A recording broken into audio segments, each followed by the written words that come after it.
Prenons un autre exemple, celui du Sénégal.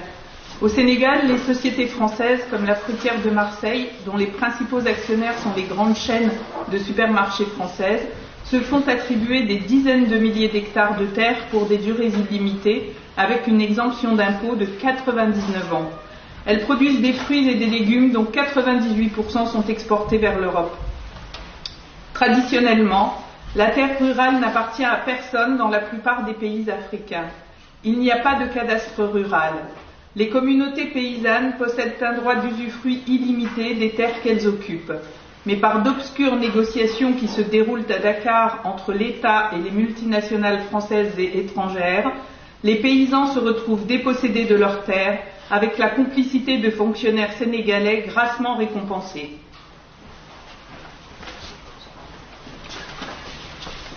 Une des techniques utilisées par les oligopoles, le mot olive venant du grec et voulant dire tout petit nombre, pour ruiner un grand nombre de pays à leur profit, c'est aussi le dumping, c'est-à-dire une baisse artificielle et temporaire des prix qui permet d'éliminer les concurrents locaux et ensuite de fixer les prix alimentaires à la hausse.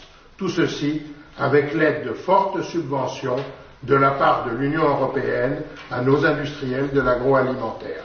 Au Cameroun, par exemple, ils ont ruiné la production de poulets autochtones avec des importations massives de poulets étrangers bon marché. Et dès que les éleveurs de poules et producteurs d'œufs ont été ruinés, ils ont augmenté leurs prix. Non seulement les puissants accaparent la terre des millions de paysans et les condamnent ainsi à la famine ou à l'exode, mais en plus ils provoquent des famines en spéculant sur les matières premières de ce pays, comme le riz, le maïs ou l'huile. Ces groupes fixent le prix des aliments par le biais de leurs traders dans les bourses des matières premières agricoles. Ils décident ainsi chaque jour qui va mourir et qui va vivre, en invoquant les lois naturelles du marché, comme si c'était des lois de la nature.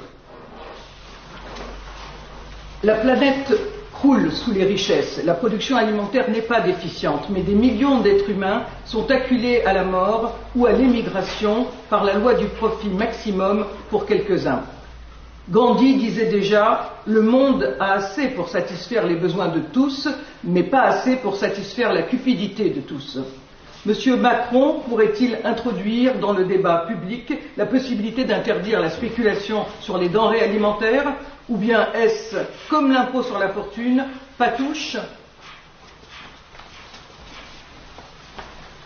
Il paraît que l'Afrique a une dette envers la France depuis son indépendance. Ceci en raison de tous les bienfaits accordés par la France pendant la colonisation.